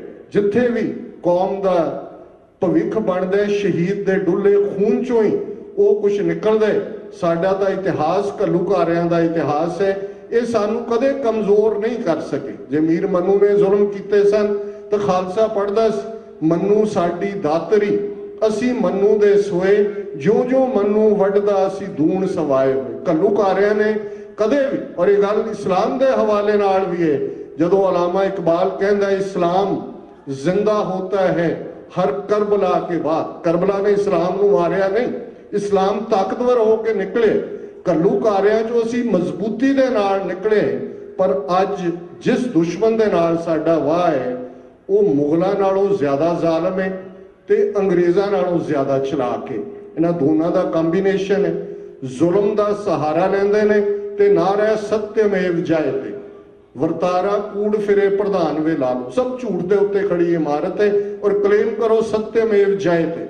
ਵਾਇਲੈਂਸ ਦੇ ਨਾਲ ਐਂਡ ਕਰੋ ਆਪਣੇ ਸਿਟੀਜ਼ਨਸ ਨੂੰ, ਕਲੇਮ ਕਰੋ ਅਹਿੰਸਾ ਪਰਮੋ ਧਰਮ, ਕਿ ਸਾਡਾ ਵੱਡਾ ਧਰਮ ਅਹਿੰਸਾ ਹੈ। ਸੋ ਮੈਂ ਇਹ ਮਹਿਸੂਸ ਕਰਦਾ ਕਿ ਅੱਜ ਕੌਮ ਇਸ ਕਗਾਰ ਤੇ ਖੜੀ ਹੈ ਕਿ ਅਸੀਂ ਇਮਾਨਦਾਰੀ ਦੇ ਨਾਲ, ਔਰ ਮੈਂ ਇਸ ਇਤਿਹਾਸਕ ਗੁਰਦੁਆਰਾ ਸਾਹਿਬ ਦੀ ਸਟੇਜ ਤੇ ਖੜੇ ਗੁਰੂ ਗ੍ਰੰਥ ਸਾਹਿਬ ਦੀ ਹਜ਼ੂਰੀ 'ਚ, ਇਮਾਨਦਾਰੀ ਨਾਲ ਮੈਂ ਇਹ ਮਹਿਸੂਸ ਕਰਦਾ ਕਿ ਸਾਡੀ ਕੌਮ 'ਚ ਗੁਰੂ ਨੇ ਬਹੁਤ ਕੁਝ ਭਰਿਆ ਹੋਇਆ। ਅਸੀਂ ਬਹੁਤ ਵਾਰ ਆਪਣੀਆਂ ਨੈਗੇਟਿਵ ਕਮਜ਼ੋਰ ਗੱਲਾਂ ਕਰਦੇ ਹਾਂ, ਸ਼ਾਇਦ ਸੁਭਾਅ ਕਰਕੇ ਅਸੀਂ ਪਰਫੈਕਸ਼ਨਿਸਟ ਹਾਂ, ਸਾਡੀ ਤਸੱਲੀ ਨਹੀਂ ਹੁੰਦੀ ਜਦੋਂ ਤੱਕ ਹਰ ਕੋਈ ਮੁਕੰਮਲ ਨਾ ਹੋਏ। ਪਰ ਇਸ ਗੱਲ ਦਾ ਧਿਆਨ ਰਹੇ ਕਿ ਜਦੋਂ ਤੱਕ ਅਸੀਂ ਦੋ ਗੱਲਾਂ ਦੇ ਉੱਤੇ ਸਾਡਾ ਫੋਕਸ ਨਹੀਂ ਹੁੰਦਾ, ਪਹਿਲਾ ਤਾਂ ਨਿਸ਼ਚੈ ਕਰ ਆਪਣੀ ਜੀਤ ਕਰੋ, ਇਸ ਗੱਲ ਦੇ ਉੱਤੇ ਵਿਸ਼ਵਾਸ ਕਿ ਅਸੀਂ ਜਿੱਤਣਾ। ਸਾਡੀ ਸਟਰੈਂਥ ਹਮੇਸ਼ਾ ਵਿਸ਼ਵਾਸ ਰਹੀ। ਸਰ ਕਰਮ ਸਿੰਘ ਹਿਸਟੋਰੀਅਨ ਇਤਿਹਾਸਕ ਵਾਕਿਆ ਦੁਹਰਾਉਂਦੇ ਨੇ, ਉਹ ਸਰਹੰਦ ਹੋਏ ਕੋਈ ਹੋਰ ਹੋਏ, ਕਿ ਲੋਕ ਕਹਿੰਦੇ ਸੀ ਇਹ ਬਾਬਰਿਆਂ ਦੀਆਂ ਗੱਲਾਂ, ਇਹਨਾਂ ਕੋਲ ਸਿਰ ਲੁਕਾਉਣ ਨੂੰ ਥਾਂ ਨਹੀਂ, ਇਹ ਦਿੱਲੀ ਤੇ ਲਾਹੌਰ ਦੇ ਟਾਕਰੇ ਦਾ ਸਰਹੰਦ ਸ਼ਹਿਰ, ਇਹਨੂੰ ਢਾਹ ਲੈਣਗੇ। ਪਰ ਉਸ ਖਾਲਸੇ ਦੀ ਦ੍ਰਿੜਤਾ ਨੇ, ਗੁਰੂ ਦੇ ਉੱਤੇ ਵਿਸ਼ਵਾਸ ਨੇ, ਫੇਥ ਨੇ। ਖਾਲਸਾ ਇਹ ਪੜ੍ਹਦਾ ਸੀ ਕਿ ਹਮ ਪਾਤਸ਼ਾਹੀ ਸਤਗੁਰ ਦੇਈ, ਹੰਨੇ ਹੰਨੇ ਲਾਏ, ਜੈ ਜੈ ਬਹਿ ਜ਼ਮੀਨ ਮਲ ਤੈ ਤੈ ਤਖਤ ਬਣਾਏ, ਕਿ ਅਸੀਂ ਪਾਤਸ਼ਾਹਤ ਘੋੜੇ ਦੇ ਹੰਨੇ ਨਾਲ ਬੰਨੀ ਹੋਈ ਹੈ, ਜਿੱਥੇ ਸਿੱਖ ਬੈਠਦਾ ਉੱਥੇ ਤਖਤ ਹੈ, ਕਿਉਂਕਿ ਸਿੱਖ ਸੋਵਰਨ ਹੈ, ਉਹ ਆਜ਼ਾਦ ਹੈ, ਉਹ ਸਭ ਰਾਜਿਆਂ ਦੇ ਰਾਜੇ, ਬਾਦਸ਼ਾਹ ਦੇ ਬਾਦਸ਼ਾਹ, ਕੋ ਹਰ ਸਮਾਨ ਨਹੀਂ ਰਾਜਾ, ਇਹ ਜੋ ਭੂਪਤ ਦਿਵਸ ਚਾਰ ਕੇ ਝੂਠੇ ਕਰਤ ਦਿਵਾਜੈ। ਸੋਵਰਨਿਟੀ ਰੱਬ ਚੋਂ ਨਿਕਲਦੀ। ਅਮਰੀਕਨਾਂ ਦਾ ਵੀ ਇਹੀ ਹੈ ਕਿ ਆਲ ਮੈਨ ਆਰ ਕ੍ਰੀਏਟਡ ਇਕੁਅਲ, ਤੇ ਜਿਹੜਾ ਰੱਬ ਨੂੰ ਸੋਵਰਨ ਮੰਨਦਾ ਉਹ ਉਹਦੇ ਕਦਮ ਡੋਲਦੇ ਨਹੀਂ, ਉਹ ਇਫ ਐਂਡ ਬਟ ਨਹੀਂ ਕਰਦਾ, ਉਹ ਪਿੱਛੇ ਮੁੜ ਕੇ ਨਹੀਂ ਦੇਖਦਾ। ਇੱਕ ਗੱਲ ਦਾ ਧਿਆਨ ਰਹੇ ਕਿ ਭਾਰਤ ਦੇ ਨਕਸ਼ੇ 'ਚ ਖਾਲਿਸਤਾਨ ਦੀ ਕਾਇਮੀ ਤੋਂ ਬਿਨਾਂ ਸਿੱਖਾਂ ਦਾ ਕੋਈ ਮਸਲਾ ਹੱਲ ਨਹੀਂ ਹੋ ਸਕਦਾ। ਇਹ ਗੱਲ ਅੱਜ ਸਮਝ ਆਏ, ਕੱਲ ਆਏ, ਹੋਰ ਕਈ ਦਹਾਕੇ ਦੀ ਖੱਜਲ ਖੁਆਰੀ ਤੋਂ ਬਾਅਦ ਆਏ, ਜਾਂ ਬੋਧੀਆਂ ਵਾਂਗੂ ਆਪਣਾ ਸਫਾਇਆ ਕਰਵਾਉਣ ਤੋਂ ਬਾਅਦ ਆਏ, ਪਰ ਇਹ ਗੱਲ ਨਿਸ਼ਚੈਵਾਚਕ ਕਰਕੇ ਸਾਨੂੰ ਜਾਣਨ ਦੀ ਲੋੜ ਹੈ ਕਿ ਆਪਣਾ ਘਰ ਬਣਾਏ ਬਿਨਾ ਦਰਿਆਏ ਜਮਨਾ ਤੋਂ ਵਾਘਾ ਤੱਕ ਸਿੱਖ ਕੌਮ ਉਸ ਨਕਸ਼ੇ ਵਿੱਚ ਸਰਵਾਈਵ ਨਹੀਂ ਕਰੇਗੀ। ਤੇ ਜਦੋਂ ਇਸ ਗੱਲ ਤੇ ਆਮਨਾ ਹੁੰਦੀ ਹੈ, ਫਿਰ ਭਾਈ ਗੁਰਦਾਸ ਯਾਦ ਕਰਵਾਉਂਦੇ ਨੇ, ਫਿਰ ਦੂਸਰਾ ਸਟੈਪ ਹੈ, ਕਿਸ ਉਦਮ ਤੇ ਰਾਜ ਮਿਲੇ, ਸ਼ਤਰੂ ਤੇ ਸਭ ਹੋਵੇ ਮਿੱਤਰ। ਅੱਜ ਅਸੀਂ ਛੋਟੀ ਛੋਟੀਆਂ ਲੜਾਈਆਂ ਲੜ ਰਹੇ ਹਾਂ। ਫਰਾਂਸ ਦੇ ਵਿੱਚ ਪੱਗ ਦਾ ਮਸਲਾ ਹੈ, ਇੱਥੇ ਰੇਸ਼ੀਅਲ ਪ੍ਰੋਫਾਈਲਿੰਗ ਹੈ, ਯੂਰਪ ਦੇ ਵਿੱਚ ਕੀ ਹੋ ਰਿਹਾ, ਫਲਾਣੀ ਥਾਂ ਤੇ ਕੀ ਹੋ ਰਿਹਾ। ਹੁਣ ਕਦੇ ਉਹੀ ਜ਼ਮਾਨੇ ਸਰਕਾਰੇ ਖਾਲਸੇ, ਤੁਹਾਡੇ ਕੋਲ ਜਨਰਲ ਅਲਾਰਡ ਹੈ, ਜਨਰਲ ਵੈਂਤੁਰ ਹੈ, ਭਾਈ ਕਾਨ ਸਿੰਘ ਨਾਭਾ ਨੇ 52 ਯੂਰਪੀਅਨ ਅਫਸਰ ਦਿੱਤੇ ਨੇ ਜਿਹੜੇ ਸਰਕਾਰੇ ਖਾਲਸਾ 'ਚ ਜਾ ਕੇ ਨੌਕਰੀ ਕਰਦੇ ਸੀ। ਇਹ ਰਾਜ ਸ਼ਕਤੀ ਦਾ ਕਮਾਲ ਹੁੰਦੇ। ਤੇ ਜਦੋਂ ਇਸ ਗੱਲ ਦੇ ਉੱਤੇ ਆਮਨਾ ਹੋਏਗੀ, ਫਿਰ ਸਿਰ ਜੋੜ ਕੇ ਬੈਠੀਏ। ਹਰ ਇੱਕ ਦਾ ਇੱਕ ਵਿਊ ਪੁਆਇੰਟ ਹੈ, ਜਿਹੜਾ ਇਮਾਨਦਾਰ ਹੈ, ਹਕੂਮਤ ਕੋਲ ਵਿਕਿਆ ਨਹੀਂ ਹੋਇਆ, ਜ਼ਮੀਰ ਫਰੋਸ਼ ਨਹੀਂ ਹੈ, ਉਹਨਾਂ ਸਾਰਿਆਂ ਨੂੰ ਆਪਣੇ ਗਲ ਨਾਲ ਲਾਈਏ ਤੇ ਇਸ ਗੱਲ ਤੇ ਆਮਨਾ ਕਰੀਏ, ਵੀ ਐਗਰੀ ਟੂ ਡਿਸਐਗਰੀ, ਕਿ ਅਸੀਂ ਅਸਹਿਮਤ ਹੋਣ ਲਈ ਸਹਿਮਤ ਹੈ। ਤੇ ਇਸ ਦੇ ਥੱਲੇ ਪੰਥ ਤਾਂ ਇੱਕ ਹੈ, ਨਿਸ਼ਾਨ ਸਾਹਿਬ ਇੱਕ ਹੈ, ਗੁਰੂ ਸਾਡਾ ਇੱਕ ਹੈ, ਪਿਤਾ ਗੁਰੂ ਗੋਬਿੰਦ ਸਿੰਘ, ਮਾਤਾ ਸਾਹਿਬ ਕੌਰ, ਵਾਸੀ ਆਨੰਦਪੁਰ ਦੇ। ਵਖਰੇਵਾਂ ਕਿਸ ਗੱਲ ਦੇ? ਇਹ ਜਿਉਂਦੀਆਂ ਜਾਗਦੀਆਂ ਕੌਮਾਂ 'ਚ ਥੋੜੇ ਬਹੁਤ ਮਤਭੇਦ ਹੁੰਦੇ ਨੇ, ਪਰ ਇਹਨੂੰ ਉਹ ਖੇਡ ਨਾ ਬਣਾਈਏ ਜਿਵੇਂ ਜੋ ਕੁਝ 6 ਜੂਨ ਨੂੰ ਅਕਾਲ ਤਖਤ ਤੇ ਵਾਪਰਦੇ, ਤੇ ਜਿਸ ਤਰੀਕੇ ਨਾਲ ਉਹਨੂੰ ਅੱਜ ਇੰਟਰਨੈਸ਼ਨਲ ਮੀਡੀਆ 'ਚ ਨੈਗੇਸ਼ਨ ਦੇ ਤੌਰ ਤੇ ਪ੍ਰੈਜ਼ੈਂਟ ਕੀਤਾ ਗਿਆ, ਇਹ ਹਕੂਮਤਾਂ ਕਰਦੀਆਂ ਨੇ। ਅਸੀਂ ਐਕਸਪੈਕਟ ਕਰਦੇ ਹੋਵਾਂਗੇ ਜੀ 30ਵੀਂ ਐਨੀਵਰਸਰੀ ਲੱਖ ਸਿੱਖ ਲੰਡਨ 'ਚ ਹੋਇਆ, 3000 ਅਮਰੀਕਾ 'ਚ ਹੋਇਆ, 20000 ਫਲਾਣੀ ਥਾਂ ਹੋਇਆ, ਇਹ ਖਬਰਾਂ ਹੋਣਗੀਆਂ। ਤੁਹਾਨੂੰ ਤਾਂ ਕਿਤੇ 2 ਲਾਈਨਾਂ ਨਹੀਂ ਨਿਊਜ਼ ਦੀਆਂ ਮਿਲੀਆਂ। ਦੇਖ ਲਓ, ਐਸੋਸੀਏਟਿਡ ਪ੍ਰੈਸ ਦੇਖ ਲਓ, ਰॉयटर ਦੇਖ ਲਓ, ਇੰਡੀਅਨ ਨਿਊਜ਼ ਏਜੰਸੀਜ਼ ਦੇਖ ਲਓ, ਗਾਰਡੀਅਨ ਦੇਖ ਲਓ, ਡੇਲੀ ਮੇਲ ਦੇਖ ਲਓ, ਭਰਿਆ ਹੋਇਆ ਜੀ ਸਿੱਖ ਲੜ ਪਏ, ਤਲਵਾਰਾਂ ਚੱਲ ਰਹੀਆਂ ਨੇ। ਔਰ ਇਹ ਉਹੀ ਜਸਟੀਫਿਕੇਸ਼ਨ ਕਰਵਾਉਣ ਦੀ ਗੱਲ ਕਿ ਜੋ 30 ਸਾਲ ਪਹਿਲਾਂ ਇੰਦਰਾ ਗਾਂਧੀ ਨੇ ਕੀਤਾ, ਬਿਲਕੁਲ ਠੀਕ ਕੀਤਾ। ਇਹ ਹੋਣਾ ਚਾਹੁੰਦੇ ਕਿ ਭਾਈ ਅੱਜ ਵੀ ਇਹ ਨਹੀਂ ਇਸ ਗੱਲ ਦੇ ਕਾਬਲ।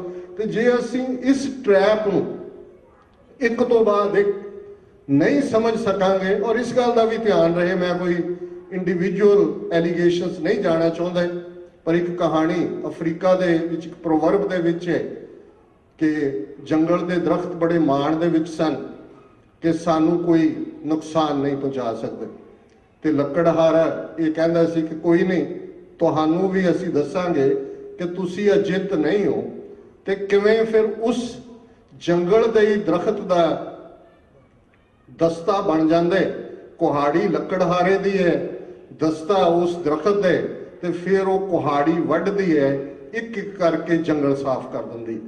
ਅੱਜ ਪੰਜਾਬ ਦੇ ਵਿੱਚ ਕੌਣ ਦਿੱਲੀ ਦੇ ਹਾਕਮਾਂ ਦੀ ਉਸ ਕੁਹਾੜੀ ਦਾ ਦਸਤਾ ਬਣੇ ਹੋਏ ਨੇ? ਕਿਹੜੇ ਡਰੱਗ ਵਾਰਫੇਅਰ ਲਈ ਜ਼ਿੰਮੇਵਾਰ ਨੇ? ਕਿਹੜੇ ਨੇ ਜਿਹੜੇ ਖਾਲਿਸਤਾਨ ਦੇ ਮੁੱਦੇ ਨੂੰ ਡਾਇਲੂਟ ਕਰਕੇ ਤੁਹਾਨੂੰ ਨਰਿੰਦਰ ਮੋਦੀ ਦੇ ਰਸਤੇ ਬਿਠਾਉਣਾ ਚਾਹੁੰਦੇ ਨੇ? ਕਿਹੜੇ ਨੇ ਜਿਹੜੇ ਆਜ਼ਾਦ ਸਿੱਖ ਰਾਜ ਦੀ ਗੱਲ ਤੋਂ ਭਗੌੜੇ ਨੇ? ਤੁਸੀਂ ਉਹਨਾਂ ਸਭ ਦੇ ਨਾਵਾਂ ਤੋਂ ਵੀ ਵਾਕਿਫ ਹੋ, ਉਸ ਸੋਚ ਤੋਂ ਵੀ ਵਾਕਿਫ ਹੋ। ਸੋ ਜਦੋਂ ਤੱਕ ਅਸੀਂ ਨਾ ਕੁਹਾੜੀ ਦੇ ਦਸਤਿਆਂ ਨੂੰ ਪਛਾਣਾਂਗੇ ਨਹੀਂ, ਸਾਡੀ ਤਾਕਤ ਇਸ ਗੱਲ ਵੱਲ ਵੀ ਤੁਰੀ ਜਾਏਗੀ। ਮੈਂ ਜ਼ਿਆਦਾ ਹੋਰ ਨਾ ਕਹਾਂ, ਸਾਡੇ 'ਚ ਅੱਜ ਫਖਰ ਵਾਲੀ ਗੱਲ ਹੈ, ਪਰਸੋਂ ਹੀ ਸਾਨੂੰ ਪਤਾ ਲੱਗਾ ਸੀ ਕਿ ਆਜ਼ਾਦ ਕਸ਼ਮੀਰ ਦੇ ਸਾਬਕਾ ਪ੍ਰਾਈਮ ਮਿਨਿਸਟਰ ਬੈਰਿਸਟਰ ਸੁਲਤਾਨ ਮਹਿਮੂਦ ਚੌਧਰੀ, ਜਿਹੜੇ ਕਿ ਪਾਕਿਸਤਾਨ ਪੀਪਲਸ ਪਾਰਟੀ ਆਫ ਆਜ਼ਾਦ ਕਸ਼ਮੀਰ ਦੇ ਆਗੂ ਵੀ ਨੇ, ਉਹ ਇੱਥੇ ਯੂਨਾਈਟਿਡ ਨੇਸ਼ਨਸ ਪ੍ਰੈਜੈਂਟੇਸ਼ਨ ਦੇਣ ਲਈ ਆਏ ਸੀ। ਵਾਸ਼ਿੰਗਟਨ 'ਚ ਵੀ ਉਹਨਾਂ ਦੀਆਂ ਮੀਟਿੰਗ ਸਨ। ਔਰ ਕਾਜ਼ੀ ਮੁਸ਼ਤਾਕ ਅਲੀ, ਜਿਹੜੇ ਸਾਡੇ ਬੜੇ ਪਿਆਰੇ ਸਹਿਯੋਗੀ ਨੇ, ਜਿਹੜੇ ਤੁਹਾਡੇ ਚੋਂ TV 84 ਦੇਖਦੇ ਨੇ ਕੇਬਲ ਦੇ ਉੱਤੇ, ਨੈਟਵਰਕ ਟਾਈਮ ਵਾਰਨਰ ਤੇ ਔਰ ਇੰਟਰਨੈਟ ਤੇ ਵੀ ਉਹ ਵਾਕਿਫ ਹੋਣਗੇ ਕਿ ਕਿਵੇਂ ਜੇ ਅਸੀਂ ਪਿਛਲੇ ਲਗਭਗ 1.5 ਸਾਲ 'ਚ TV 84 ਰਾਹੀਂ ਇੱਕ ਨਵੀਂ ਉਹ ਗੱਲ ਕਹਿਣ ਦਾ ਯਤਨ ਕੀਤਾ ਜਿਹੜਾ ਕਿ ਅਸਲ 'ਚ ਅੱਜ ਦਾ ਬੜਾ ਪਾਵਰਫੁਲ ਹਥਿਆਰ ਹੈ, ਮੀਡੀਆ, ਇਲੈਕਟ੍ਰੋਨਿਕ ਮੀਡੀਆ। TV 84 ਇੱਕ ਗੇਮ ਚੇਂਜਰ ਬਣਿਆ। ਅਸੀਂ ਠੀਕ ਹੈ ਅਜੇ ਡਿਸ਼ ਤੇ ਨਹੀਂ ਹੈ, ਬਹੁਤ ਜਲਦੀ ਆਵਾਂਗੇ, ਪਰ ਇੱਕ ਗੇਮ ਚੇਂਜਰ ਬਣਿਆ। ਜੇ ਤੁਸੀਂ ਬਾਕੀ ਚੈਨਲਸ ਦਾ ਵਰਤਾਰਾ ਵੀ ਦੇਖੋ, ਜਿਹੜੇ ਦੇਸੀ ਚੈਨਲ ਨੇ ਪੰਜਾਬੀ ਪੈਕ ਦੇ, ਉਹਨਾਂ ਦੀ ਵੀ ਮਜਬੂਰੀ ਬਣ ਗਈ ਹੈ ਕਿ ਜੇ ਕੋਈ ਪੰਥਕ ਐਕਟੀਵਿਟੀ ਹੁੰਦੀ ਹੈ, ਕੋਈ ਪ੍ਰੋਟੈਸਟ ਹੁੰਦਾ ਹੈ ਜਾਂ ਕੋਈ ਹੋਰ ਹੁੰਦਾ ਹੈ ਤੇ ਉਹਨੂੰ ਕਵਰ ਕਰਨਾ, ਇਹੀ ਗੇਮ ਚੇਂਜਰ ਹੁੰਦੇ। ਸੋ ਕਾਜ਼ੀ ਸਾਹਿਬ ਦਾ ਸਹਿਯੋਗ ਹੈ ਸਾਨੂੰ ਸਾਊਥ ਵਿਊ ਬ੍ਰਾਡਕਾਸਟਿੰਗ ਦੇ ਨਾਲ, ਉਹ ਵੀ ਉਹਨਾਂ ਨੂੰ ਲੈ ਕੇ ਆਏ ਨੇ। ਔਰ ਮੈਂ ਇਹ ਸਮਝਦਾ ਵੀ ਕਸ਼ਮੀਰੀਆਂ ਦੇ ਨਾਲ ਸਾਡੀ ਕੀ ਸਾਂਝ ਹੈ। ਮਿਸਟਰ ਏ ਸ਼ੇਖ ਜਿਹੜੇ ਅੱਜ ਤੋਂ 20 ਸਾਲ ਪਹਿਲਾਂ ਇਸ ਸਟੇਜ ਤੇ ਉਹਨਾਂ ਨੇ ਐਡਰੈਸ ਕੀਤਾ ਸੀ, ਪੁਰਾਣੇ ਵੀਰ ਭੈਣਾਂ ਇੱਥੇ ਜਾਣਦੇ ਨੇ ਕਿ ਉਹ ਨਾਰਥ ਅਮਰੀਕਾ ਕਸ਼ਮੀਰ ਐਸੋਸੀਏਸ਼ਨ ਦੇ ਪ੍ਰੈਜ਼ੀਡੈਂਟ ਸਨ ਤੇ ਸ਼ਿਕਾਗੋ ਤੋਂ ਫਲਾਈ ਕਰਕੇ ਚੇਚਾ ਰਿਚਮੰਡ ਹਿੱਲ ਬੋਲਣ ਲਈ ਆਏ ਸਨ। ਮੇਰੇ ਨਾਲ ਉਹਨਾਂ ਦਾ 18-19 ਸਾਲ ਦਾ ਸੰਪਰਕ ਰਿਹਾ, ਸਾਥ ਰਿਹਾ। ਵਾਸ਼ਿੰਗਟਨ ਡੀਸੀ 'ਚ ਅਸੀਂ ਖਾਲਿਸਤਾਨ ਅਫੇਅਰ ਸੈਂਟਰ ਤੇ ਨਾਰਥ ਅਮਰੀਕਨ ਕਸ਼ਮੀਰ ਐਸੋਸੀਏਸ਼ਨ ਦਾ ਸਾਂਝਾ ਦਫ਼ਤਰ ਵੀ ਖੋਲ੍ਹਿਆ। ਪਿਛਲੇ ਸਾਲ ਉਹ ਚੜ੍ਹਾਈ ਕਰ ਗਏ ਨੇ। ਉਹ ਇੱਕ ਗੱਲ ਕਹਿੰਦੇ ਸਨ, ਔਰ ਉਹ ਕਹਿੰਦੇ ਸੀ ਕਿ road from Lahore to Srinagar goes via Amritsar. ਇਹ ਬੜੀ ਡੀਪ ਗੱਲ ਹੈ ਕਿ ਜਿਹੜੀ ਲਾਹੌਰੋਂ ਸ੍ਰੀਨਗਰ ਸੜਕ ਜਾਂਦੀ ਹੈ ਉਹ ਅੰਮ੍ਰਿਤਸਰੋਂ ਲੰਘ ਕੇ ਜਾਂਦੀ ਹੈ। ਮਤਲਬ ਇਹ ਸੀ, ਉਹ ਕਹਿੰਦੇ ਸੀ ਕਿ ਸਾਡੀ ਕਸ਼ਮੀਰ ਦੀ ਆਜ਼ਾਦੀ ਤੁਹਾਡੇ ਖਾਲਿਸਤਾਨ ਦੀ ਆਜ਼ਾਦੀ ਨਾਲ ਜੁੜੀ ਹੋਈ ਹੈ। ਜਦੋਂ ਤੱਕ ਅੰਮ੍ਰਿਤਸਰ ਆਜ਼ਾਦ ਨਹੀਂ ਹੁੰਦਾ, ਖਾਲਿਸਤਾਨ ਆਜ਼ਾਦ ਨਹੀਂ ਹੁੰਦਾ, ਕਸ਼ਮੀਰ 'ਚ ਇਹਨਾਂ ਨੇ ਸਾਡੇ ਪੈਰ ਨਹੀਂ ਲੱਗਣ ਦੇਣੇ। ਇਹ ਫਲਸਫਾ ਮੈਨੂੰ ਵੀ ਸਮਝ ਆਇਆ ਹੈ। ਅਸੀਂ ਸਾਂਝ ਦੇ ਨਾਲ ਤੁਰੇ ਔਰ ਮੈਂ ਸਮਝਦਾ ਹਾਂ ਕਿ ਸਾਡੇ ਲਈ ਇਹ ਫਖਰ ਦੀ ਗੱਲ ਹੈ ਕਿ ਇਸ 30ਵੀਂ ਐਨੀਵਰਸਰੀ ਦੇ ਮੌਕੇ ਤੇ ਇਸ ਇਤਿਹਾਸਕ ਸਟੇਜ ਦੇ ਉੱਤੇ ਬੈਰਿਸਟਰ ਸਾਹਿਬ ਆਏ ਨੇ ਔਰ ਇਹ ਹਾਈਲੀ ਐਜੂਕੇਟਿਡ ਨੇ, ਆਰਟੀਕੂਲੇਟ ਨੇ। ਮੈਨੂੰ ਵੀ ਪਹਿਲੀ ਵਾਰ ਮਿਲਣ ਦਾ ਮੌਕਾ ਮਿਲਿਆ, ਪਰ ਅਸੀਂ ਸਤਿਗੁਰੂ ਰਹਿਮਤ ਕਰਨ ਇਹ ਸਾਂਝਾਂ ਸਾਡੇ ਦੋਨਾਂ ਹਮਸਾਇਆ ਮੁਲਕਾਂ ਦੀਆਂ। ਬੇਸ਼ੱਕ ਵਕਤ ਬਦਲਦਾ ਰਹਿੰਦਾ ਹੈ, ਨਕਸ਼ੇ ਬਦਲਦੇ ਰਹਿੰਦੇ ਨੇ, ਪਰ ਕਸ਼ਮੀਰ ਦੇ ਨਾਲ ਸਾਂਝ ਗੁਰੂ ਨਾਨਕ ਸਾਹਿਬ ਨੇ ਪਾਈ ਹੋਈ ਹੈ। ਉਸ ਸਾਰੇ ਖਿੱਤੇ ਦੇ ਵਿੱਚ ਗੁਰੂ ਨਾਨਕ ਸਾਹਿਬ 6ਵੇਂ ਪਾਤਸ਼ਾਹ, 7ਵੇਂ ਪਾਤਸ਼ਾਹ ਦੇ ਇਤਿਹਾਸਕ ਗੁਰਦੁਆਰੇ ਔਰ ਕਸ਼ਮੀਰ ਵੈਲੀ ਦੇ ਵਿੱਚ ਸੂਫੀ ਇਸਲਾਮ ਜਿਹੜਾ ਟੋਲਰੈਂਟ ਰਹੇ। ਜੇ ਚਿੱਠੀ ਸਿੰਘਪੁਰਾ 'ਚ 35 ਸਿੱਖ 20 ਮਾਰਚ 2000 ਨੂੰ ਮਾਰੇ ਤੇ ਕਿਵੇਂ ਸਾਰੀ ਕਸ਼ਮੀਰੀ ਲੀਡਰਸ਼ਿਪ ਸਿੱਖਾਂ ਦੇ ਕੋਲ ਆਈ ਕਿ ਇਹ ਸਾਡਾ ਕੰਮ ਨਹੀਂ ਹੈ, ਇਹ ਤੁਸੀਂ ਦੁਸ਼ਮਣ ਨੂੰ ਪਛਾਣੋ। ਔਰ ਇਹ ਗੱਲ ਉਦੋਂ ਸਾਹਮਣੇ ਆਈ ਜਦੋਂ ਕਿ Clinton the secretary of state Madeleine ਐਲਬਰਾਈਟ ਨੇ ਕਿਤਾਬ ਲਿਖੀ ਹੈ ਮਾਈਟੀ ਐਂਡ ਅਲਮਾਈਟੀ, ਔਰ ਉਸ ਦਾ ਫੋਰਵਰਡ ਬਿਲ ਕਲਿੰਟਨ ਨੇ ਲਿਖਿਆ। ਉਹਦੇ 'ਚ ਉਹਨੇ ਕਿਹਾ ਕਿ ਜਦੋਂ ਮੈਂ ਕਸ਼ਮੀਰ ਭਾਰਤ ਦਾ ਦੌਰਾ ਸ਼ੁਰੂ ਕੀਤਾ 20 ਮਾਰਚ 2000 ਨੂੰ ਤੇ 35 ਸਿੱਖ ਕਸ਼ਮੀਰ ਦੇ ਵਿੱਚ ਹਿੰਦੂ ਮਿਲੀਟੈਂਟਸ ਨੇ ਮਾਰੇ। ਮੈਨੂੰ ਪਤਾ ਸੀ ਕਿ ਇਵੇਂ ਹੋ ਸਕਦਾ, ਪਰ ਮੈਂ ਫਿਰ ਵੀ ਪ੍ਰੈਜ਼ੀਡੈਂਟ ਦੇ ਨਾਤੇ ਮੇਰਾ ਉਦੋਂ ਇਹ ਗੱਲ, ਹਾਲੇ ਸਾਨੂੰ ਪਹਿਲੇ ਦਿਨ ਤੋਂ ਹੀ ਇਹ ਅਹਿਸਾਸ ਸੀ ਕਿ ਇਹਦੇ ਬਾਵਜੂਦ ਕਿ ਕਸ਼ਮੀਰੀ ਪੰਡਤਾਂ ਦੀ ਫੋਰਸਡ ਮਾਈਗ੍ਰੇਸ਼ਨ ਉਹਨਾਂ ਨੇ ਕਰਵਾਈ ਹੈ, ਕਸ਼ਮੀਰੀ ਸਿੱਖ ਅੱਜ ਵੀ ਉਸ ਵਾਦੀ ਦੇ ਵਿੱਚ ਹੈ ਔਰ ਉਹ ਉਵੇਂ ਹੀ ਇੱਜ਼ਤ ਮਾਣ ਅਣਖ ਦੇ ਨਾਲ ਰਹਿੰਦੇ ਨੇ ਜਿਵੇਂ ਕਿ ਉਹਨਾਂ ਦਾ ਇਹ ਆਪਣਾ ਮੁਲਕ ਹੈ। ਪਾਕਿਸਤਾਨ ਦੇ ਵਿੱਚ ਵੀ ਜਿਵੇਂ ਪਾਕਿਸਤਾਨ ਸਿੱਖ ਗੁਰਦੁਆਰਾ ਪ੍ਰਬੰਧਕ ਕਮੇਟੀ ਹੋਂਦ 'ਚ ਆਈ, ਨਨਕਾਣਾ ਸਾਹਿਬ ਨੂੰ ਐਜ਼ ਏ ਸੈਪਰੇਟ ਡਿਸਟ੍ਰਿਕਟ ਮਾਨਤਾ ਦਿੱਤੀ ਗਈ ਹੈ ਔਰ ਬਹੁਤ ਸਾਰਾ ਐਸਾ ਕੁਝ ਜਿੰਨੀ ਗੁੱਡਵਿਲ ਪਾਕਿਸਤਾਨ 'ਚ ਸਿੱਖਾਂ ਲਈ ਹੈ। ਇੱਕ ਕੈਨੇਡਾ ਦਾ ਗੱਭਰੂ ਪਾਕਿਸਤਾਨ ਗਿਆ, 10-11 ਸਾਲ ਦਾ, ਪੰਜਾਬ ਤੋਂ ਆ ਗਿਆ ਤੇ ਮੈਂ ਉਹਨੂੰ ਪੁੱਛਿਆ ਕਿਵੇਂ ਮਹਿਸੂਸ ਹੋਇਆ। ਉਹ ਕਹਿੰਦਾ ਡਾਕਟਰ ਸਾਹਿਬ ਮੈਂ 11 ਸਾਲ ਦਾ ਇੰਡੀਆ ਤੋਂ ਆਇਆ, ਕੈਨੇਡਾ 'ਚ ਵੀ ਮੈਨੂੰ ਕਈ ਸਾਲ ਹੋ ਗਏ, ਜਿੰਨੀ ਇੱਜ਼ਤ ਸਿੱਖਾਂ ਦੀ ਪਾਕਿਸਤਾਨ 'ਚ ਹੈ ਦੁਨੀਆ 'ਚ ਕਿਤੇ ਨਹੀਂ ਹੈ। ਉੱਥੇ ਜਾ ਕੇ ਸਿੱਖ ਹੋਣ ਤੇ ਫਖਰ ਮਹਿਸੂਸ ਹੁੰਦੇ। ਸੋ ਮੈਂ ਉਹਨਾਂ ਦੀ ਅੱਜ ਫਲਾਈਟ ਵੀ ਹੈ ਵਾਪਸੀ, ਤੇ ਮੈਂ ਇਹ ਚਾਹਿਆ ਸੀ ਕਿ ਉਹ ਜ਼ਰੂਰ ਸਿੱਖ ਸੰਗਤਾਂ ਦੇ ਰੂਬਰੂ ਹੋਣ। ਸੋ ਮੈਂ ਬੈਰਿਸਟਰ ਸਾਹਿਬ ਨੂੰ ਗੁਜ਼ਾਰਿਸ਼ ਕਰਾਂਗਾ ਕਿ ਉਹ ਸਿੱਖ ਸੰਗਤਾਂ ਦੇ ਨਾਲ ਜਿੰਨਾ ਵੀ ਉਹ ਯੋਗ ਸਮਝਣ ਥੋੜੇ ਸਮੇਂ ਲਈ ਐਡਰੈਸ ਕਰਨ। ਇਹਨਾਂ ਸ਼ਬਦਾਂ ਨਾਲ ਕਿਸੇ ਵੀ ਭੁੱਲ ਚੁੱਕ ਲਈ ਖਿਮਾ ਦੀ ਜਾਚਨਾ। ਇੱਕ ਵਾਰ ਫਿਰ ਮੈਂ ਗੁਰਦੁਆਰਾ ਪ੍ਰਬੰਧਕ ਕਮੇਟੀ ਦੁਆਬਾ ਸਿੱਖ ਐਸੋਸੀਏਸ਼ਨ ਦਾ ਬਹੁਤ ਬਹੁਤ ਧੰਨਵਾਦ ਕਰਦਾ।